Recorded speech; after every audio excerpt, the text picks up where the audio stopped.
All right, good morning, everybody, and welcome to week 2 of Mythology.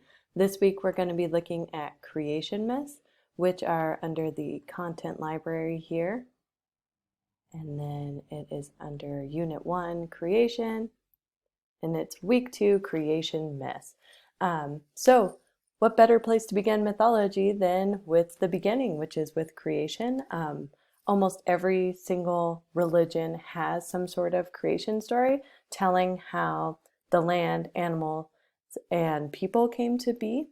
Most of these myths, just to help you out with your task this week, some of the common elements that you're going to see in these creation myths are that they always begin with like there was nothing, there was a void, there was darkness, because what was there before there was stuff when you think about it? So like there was infinite space, things like that. So that might be one way you want to start your own creation myth, because that is one of the tasks you have to complete this week. So you might want to start with that, like there was nothing, there was a void, there was chaos. Also, the creator or gods usually create everything and bring life. Generally, it's Father Sky, Mother Earth are the two beings that create everything in the beginning, generally. Sometimes the sea god will, be there too. And it usually, the order of creation usually goes land, animals, then people, because people are obviously the pinnacle of creation.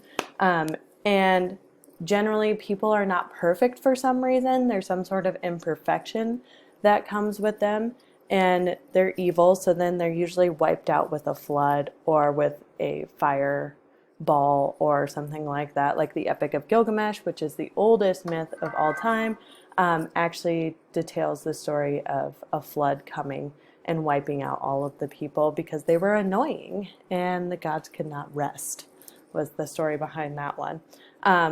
Also, you'll notice that the people who write the creation stories or from these different cultures, they use the elements that are around them.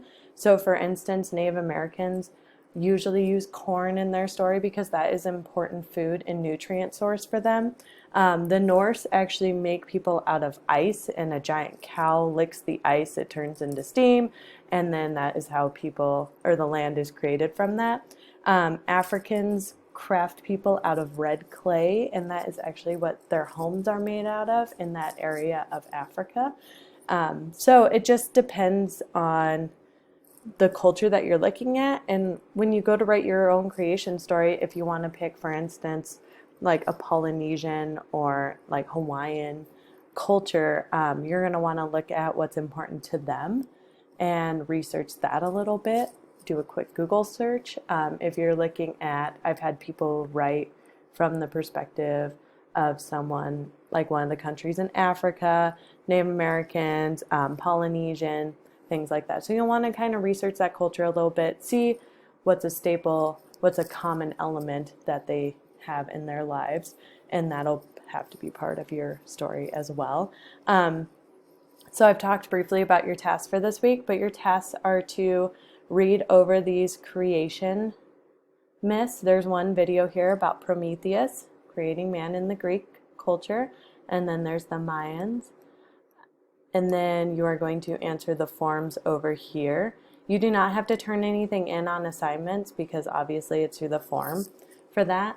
And then you have this imagining a myth, which is actually writing your own 2 to 3 page creation story. Okay.